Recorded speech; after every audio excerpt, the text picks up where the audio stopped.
ਵਾਹਿਗੁਰੂ ਜੀ ਕਾ ਖਾਲਸਾ ਵਾਹਿਗੁਰੂ ਜੀ ਕੀ ਫਤਿਹ। ਅੱਜ ਆਪ ਸੰਗਤਾਂ ਦੇ ਨਾਲ ਬਾਬਾ ਕਰਮ ਸਿੰਘ ਜੀ ਹੋਤੀ ਮਰਦਾਨ ਵਾਲੇ ਮਹਾਂਪੁਰਖਾਂ ਦਾ ਜੀਵਨ ਸਾਂਝਾ ਕਰਾਂਗੇ।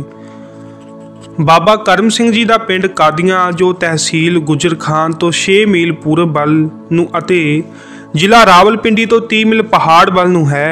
ਆਪ ਜੀ ਦੇ ਪਿਤਾ ਦਾ ਨਾਂ ਕਿਰਪਾ ਸਿੰਘ ਤੇ ਮਾਤਾ ਜੀ ਦਾ ਨਾਂ ਸੂਬੀ ਕੌਰ ਸੀ। ਆਪ ਦਾ ਜਨਮ ਸਨ 1893 ਬਿਕਰਮੀ ਦਿਨ ਸੋਮਵਾਰ ਹਾੜ ਦੀ ਪੁੰਨਿਆ ਵਾਲੀ ਰਾਤ ਅੰਮ੍ਰਿਤ ਵੇਲੇ ਹੋਇਆ ਤੇ ਮਰਿਆਦਾ ਅਨੁਸਾਰ ਨਾਮ ਕਰਮ ਸਿੰਘ ਰੱਖਿਆ ਗਿਆ। ਇੱਕ ਵਾਰੀ ਗੁਰੂ ਨਾਨਕ ਸਾਹਿਬ ਦੀ 8ਵੀਂ ਬੰਸਾਵਲੀ ਵਿੱਚੋਂ ਬਾਬਾ ਸਾਹਿਬ ਸਿੰਘ ਜੀ ਊਨੇ ਵਾਲੇ ਦੇਵਨੇਤ ਨਾਲ ਕਾਦੀਆਂ ਤੋਂ ਥੋੜੀ ਦੂਰ ਸਿੱਖੀ ਦੇ ਗੜ ਪਿੰਡ ਕੱਲਰ ਵਿੱਚ ਆਏ ਤਾਂ ਮਾਤਾ ਸੂਬੀ ਕੌਰ ਨੇ ਆਪਣੀ ਵੱਡੀ ਭੈਣ ਕਰਤਾਰ ਕੌਰ ਨਾਲ ਬਾਬਾ ਜੀ ਦੇ ਲੰਗਰ ਦੀ ਅਟੁੱਟ ਸੇਵਾ ਕੀਤੀ ਤੇ ਗੁਰੂ ਘਰ ਦੀਆਂ ਖੁਸ਼ੀਆਂ ਪ੍ਰਾਪਤ ਕੀਤੀਆਂ। ਉੱਥੋਂ ਘਰ ਨੂੰ ਆਉਣ ਸਮੇਂ ਕਰਤਾਰ ਕੌਰ ਨੇ ਆਪਣੀ ਛੋਟੀ ਭੈਣ ਲਈ ਬਾਬਾ ਸਾਹਿਬ ਸਿੰਘ ਜੀ ਤੋਂ ਪੁੱਤਰ ਦੀ ਦਾਤ ਲਈ ਬੇਨਤੀ ਕੀਤੀ। ਬਾਬਾ ਜੀ ਨੇ ਗੁਰੂ ਨਾਨਕ ਟੁੱਠਾ ਕੀਨੀ ਦਾਤ ਦੇ ਮਹਾਂਭਾਗ ਅਨੁਸਾਰ ਜੋ ਪੁੱਤਰ ਦੀ ਦਾਤ ਦਾ ਵਰ ਦਿੱਤਾ, ਉਸ ਅਨੁਸਾਰ ਬਾਬਾ ਕਰਮ ਸਿੰਘ ਜੀ ਦਾ ਜਨਮ ਹੋਇਆ। ਬਾਬਾ ਸਾਹਿਬ ਸਿੰਘ ਜੀ ਦੇ ਬਚਨ ਸਨ ਕਿ ਮਹਾਨ ਤਪਸਵੀ ਤੇਜਸਵੀ ਅਤੇ ਬਹੁਤ ਹੀ ਪ੍ਰਭਾਵਸ਼ਾਲੀ ਸ਼ਖਸੀਅਤ ਦਾ ਮਾਲਕ ਬੱਚਾ ਜਨਮੇਗਾ ਸੋ ਕਥਨੀ ਸੱਚ ਸਿੱਧ ਹੋਈ। ਕਰਮ ਸਿੰਘ ਜੀ ਬਚਪਨ ਤੋਂ ਹੀ ਸਾਧ ਸੰਗਤ ਦੇ ਅਨੰਨ ਪ੍ਰੇਮੀ ਸਨ। ਜਵਾਨ ਅਵਸਥਾ ਵਿੱਚ ਸਕੂਲ ਜਾ ਕੇ ਅੰਗਰੇਜ਼ੀ ਫਾਰਸੀ ਦਾ ਗਿਆਨ ਹਾਸਲ ਕੀਤਾ। ਆਪ ਅੰਗਰੇਜ਼ੀ ਫਾਰਸੀ ਦੇ ਵਿਦਵਾਨ ਸਨ। ਬਾਬਾ ਸਾਹਿਬ ਸਿੰਘ ਜੀ ਤੋਂ ਉਪਰੰਤ ਆਪ ਦੇ ਮਾਤਾ ਪਿਤਾ ਨੌਰੰਗਾਬਾਦੀਏ ਬਾਬਾ ਵੀਰ ਸਿੰਘ ਜੀ ਦੇ ਡੇਰੇ ਦੇ ਸ਼ਰਧਾਲੂ ਬਣ ਗਏ, ਕਿਉਂਕਿ ਆਪ ਬਾਬਾ ਸਾਹਿਬ ਸਿੰਘ ਵੱਲੋਂ ਬਖਸ਼ਿਸ਼ ਕੀਤੀ ਗੱਦੀ ਤੇ ਬਿਰਾਜਮਾਨ ਸਨ। ਬਾਬਾ ਵੀਰ ਸਿੰਘ ਤੋਂ ਬਾਅਦ ਬਾਬਾ ਮਹਾਰਾਜ ਸਿੰਘ ਜੀ ਜੋ 1857 ਈਸਵੀ ਤੋਂ ਪਹਿਲਾਂ ਪੰਜਾਬ ਦੇ ਭਾਰਤ ਦੀ ਆਜ਼ਾਦੀ ਖਾਤਰ ਸਿੰਘਾਪੁਰ ਜੇਲ੍ਹ ਅੰਦਰ ਸ਼ਹੀਦ ਹੋ ਗਏ ਸਨ। ਗੱਦੀ ਨਸ਼ੀਨ ਹੋਏ ਇਹਨਾਂ ਦੇ ਸੇਵਕ ਬਾਬਾ ਰਾਮ ਸਿੰਘ ਬਖਤ ਸਨ। ਇੱਕ ਦਿਨ ਬਾਬਾ ਕਰਮ ਸਿੰਘ ਨੌਰੰਗਾਬਾਦ ਡੇਰੇ ਦੀ ਸੇਵਾ ਵਾਸਤੇ ਗਏ। ਉੱਥੇ ਪੂਰਬਲੇ ਭਾਗਾਂ ਸਦਕਾ ਬਰਕਤ ਤੇ ਤਿਆਗ ਦੀ ਮੂਰਤ ਬਾਬਾ ਰਾਮ ਸਿੰਘ ਜੀ ਦੇ ਦਰਸ਼ਨ ਹੋਏ ਤੇ ਰੂਹਾਨੀਅਤ ਤੇ ਪੂਰਨਤਾ ਦੀ ਦਾਤ ਬਖਸ਼ਿਸ਼ ਵਿੱਚ ਮਿਲੀ। ਇਹ ਆਪ ਜੀ ਨੂੰ ਨਾਮ ਦਾ ਮਜੀਠ ਰੰਗ ਚੜ੍ਹ ਗਿਆ। ਲਾਲ ਰੰਗ ਤਿਸਕੋ ਲੱਗਾ ਜਿਸ ਕੇ ਬੜਭਾਗਾ। ਇਸ ਤਰ੍ਹਾਂ ਹਰੀ ਰੰਗ ਵਿੱਚ ਗੁੜਚ ਹੋਏ ਆਪ ਖਾਲਸਾਈ ਫੌਜ ਵਿੱਚ ਭਰਤੀ ਹੋ ਗਏ। ਜਦੋਂ ਅੰਗਰੇਜ਼ਾਂ ਨੇ ਪੰਜਾਬ ਤੇ ਕਬਜ਼ਾ ਕਰ ਲਿਆ ਤਾਂ ਸਿੰਘਾਂ ਨੂੰ ਬਹਾਦਰ ਕੌਮ ਸਮਝ ਕੇ ਆਪਣੀ ਫੌਜ ਵਿੱਚ ਭਰਤੀ ਕਰ ਲਿਆ ਤੇ ਸਿੱਖਾਂ ਦੀਆਂ ਪਲਟਨਾਂ ਦੇ ਨਾਮ ਵੀ ਬਦਲ ਦਿੱਤੇ। ਜਿਸ ਰੈਜੀਮੈਂਟ ਵਿੱਚ ਬਾਬਾ ਕਰਮ ਸਿੰਘ ਜੀ ਸਨ ਉਸ ਦਾ ਨਾਂ ਗਾਈਡ ਰਸਾਲਾ ਸੀ, ਜੋ ਕਿ ਵਿਸ਼ੇਸ਼ ਕਰਕੇ ਫਰੰਟੀਅਰ ਦੇ ਇਲਾਕੇ ਵਿੱਚ ਰਿਹਾ ਕਰਦੇ ਸਨ। ਉਸ ਗਾਈਡ ਰਸਾਲੇ ਦੀ ਛਾਉਣੀ ਹੋਤੀ ਮਰਦਾਨ ਸੀ, ਜੋ ਕਿ ਬਾਅਦ ਵਿੱਚ ਬਦਲ ਕੇ ਰਸਾਲਪੁਰ ਹੋ ਗਈ ਸੀ। ਉਸ ਸਮੇਂ ਬਾਬਾ ਜੀ ਦਾ ਨਾਂ ਕਮਿਸ਼ਨ ਰੈਂਕ ਸੀ। ਪਿੰਨੀ ਰਹਿਣੜੀਏ ਚਮਕਨ ਤਾਰੇ ਜਾਗੈ ਸੰਤ ਜਨਾ ਮੇਰੇ ਰਾਮ ਪਿਆਰੇ ਦੇ ਮਹਾਂਭਾਗ ਅਨੁਸਾਰ ਆਪ ਜੀ ਦਾ ਨਿਤਨੇਮ ਬਣ ਗਿਆ ਸੀ। ਸਵਾਸ ਬੰਦਗੀ ਕਰਨ ਲਈ ਆਪ ਇਕਾਂਤ ਜ਼ਿਆਦਾ ਪਸੰਦ ਕਰਦੇ। ਵੈਸੇ ਵੀ ਹੋਤੀ ਮਰਦਾਨ ਦਾ ਇਲਾਕਾ ਬੜਾ ਖੁਸ਼ਹਾਲ ਤੇ ਉਪਜਾਊ ਹੈ। ਕੁਦਰਤੀ ਮਨਮੋਹਕ ਦ੍ਰਿਸ਼ਾਂ ਕਰਕੇ ਸਿਮਰਨ ਕਰਨ ਨੂੰ ਵੀ ਦਿਲ ਬਹੁਤ ਲੱਗਦਾ ਹੈ। ਹੋਤੀ ਮਰਦਾਨ ਦੇ ਪੱਛੋਂ ਵੱਲ ਦਰਾ ਖੈਬਰ ਦਾ ਪਹਾੜ, ਪੂਰਬ ਦੀ ਦਿਸ਼ਾ ਵੱਲ ਦਰਿਆ ਸਿੰਧ ਅਟਕ ਸਮੁੰਦਰ ਗਵਨ ਨਦੀ ਹੈ ਜੋ ਮਾਨਸਰੋਵਰ ਝੀਲ ਵਿੱਚੋਂ ਨਿਕਲਦੀ ਹੈ। ਦੱਖਣ ਵੱਲ ਦਰਿਆ ਲੁੰਡਾ ਘੁੰਮਰ ਪਾਉਂਦਾ ਚੱਲ ਰਿਹਾ ਹੈ। ਲੁੰਡੇ ਦਰਿਆ ਦੇ ਕਿਨਾਰੇ ਤੱਟ ਗੁਰੂ ਗੋਬਿੰਦ ਸਿੰਘ ਜੀ ਮਹਾਰਾਜ ਜੀ ਦਾ ਦੂਲਾ ਬੱਬਰ ਸ਼ੇਰ ਬਹੁਤ ਗਹਿਰੀ ਨੀਂਦ ਵਿੱਚ ਸੋ ਕੇ ਦੁਨੀਆ ਨੂੰ ਯਾਦ ਕਰਵਾ ਰਿਹਾ ਹੈ ਕਿ ਗੁਰੂ ਦੇ ਸਿੰਘ ਬਗੈਰ ਕਿਸੇ ਲਾਲਚ ਦੇ ਧਰਮ ਯੁੱਧ ਅਤੇ ਵਤਨ ਦੀ ਆਜ਼ਾਦੀ ਦੇ ਨਿਸ਼ਾਨ ਚੁਲਾ ਜਾਂਦੇ ਹਨ। ਇਸ ਲਈ ਬਾਬਾ ਫੂਲਾ ਸਿੰਘ ਜੀ ਦੀ ਅੰਤਿਮ ਦਰਗਾਹ ਦਿਸ ਰਹੀ ਹੈ। ਇਸ ਤੋਂ ਕੁਝ ਕੁ ਦੂਰ ਬਾਬਾ ਫੂਲਾ ਸਿੰਘ ਜੀ ਦੀ ਯਾਦਗਾਰ ਦੇ ਅੰਦਰ ਕਾਲੇ ਤੇ ਚਿੱਟੇ ਸੰਗਮਰਮਰ ਦੀਆਂ 2 ਪਹਾੜੀਆਂ ਹਨ।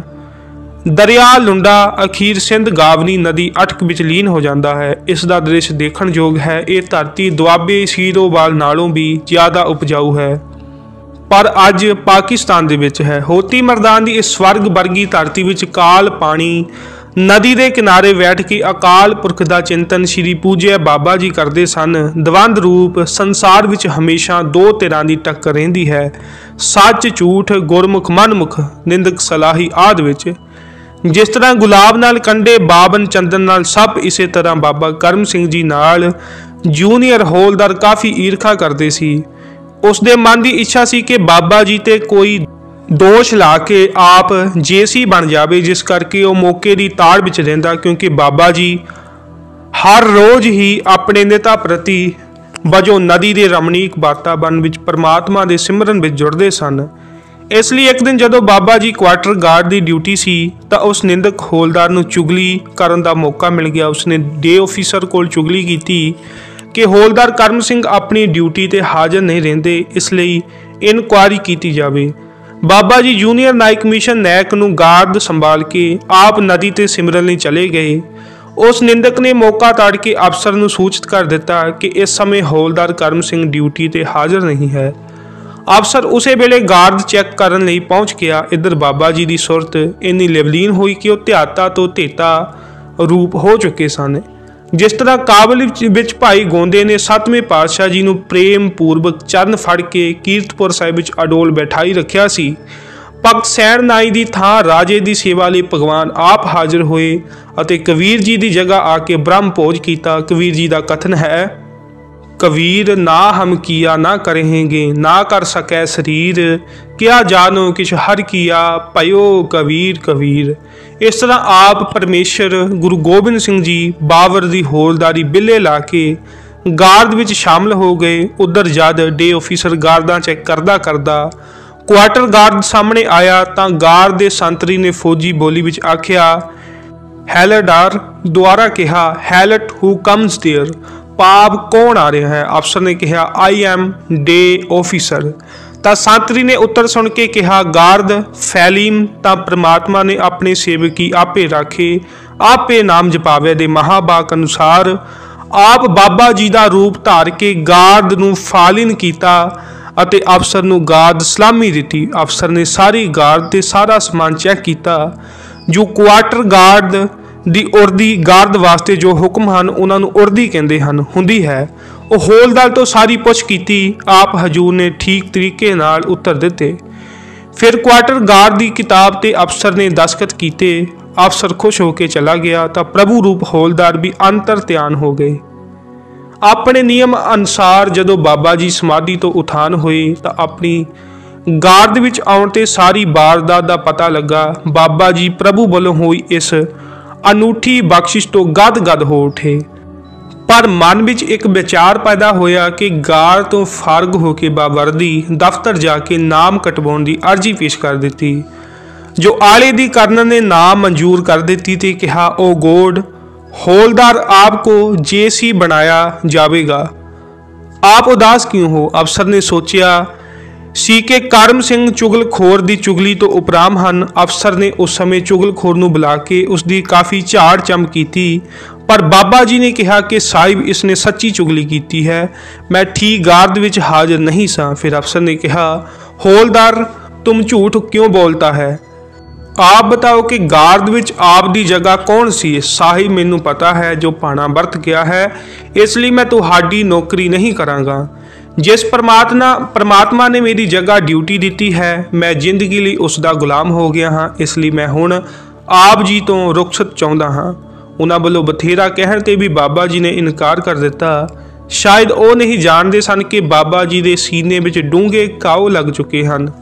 अंत बाबा जी ने कहा, जे तुसी मेरा ਨਾਂ नहीं कटदे तां ना सही, पर वाहिगुरू जी की किरपा नाल तुहाडा रिकॉर्ड विचों मेरा ਨਾਂ ही नहीं लभेगा। जदों करनल साहब ने दफ्तर के कागज़ देखे तां किते भी हौलदार करम सिंह का नाम ना निकलिया। उसे दिन तो नौकरी तो किनारा कशी करके नदी का किनारा आ मलिया। सारे अंग्रेज अफसर बाबा जी अगे चुक गए। उस समय भी बाबा जी की हौलदारी बावरदी फोटो उन्होंने अपने मिसकोड विच रखी हुई है, जिथे कि मुखी विक्टोरिया मुजब एडवर्ड हाफतम और पैगंबर ईसा दीयां फोटो हैं। इस फोटो के दर्शन दास ने उस समय किए जदों संगतां संत महाराज जी नाल यात्रा ते गईयां हुईयां सन। आप जी हर समय सिमरन विच आनंद चित रहन लग पे। आए गए हर दुखी की पुकार सुन के उसका सुख निवारण करते।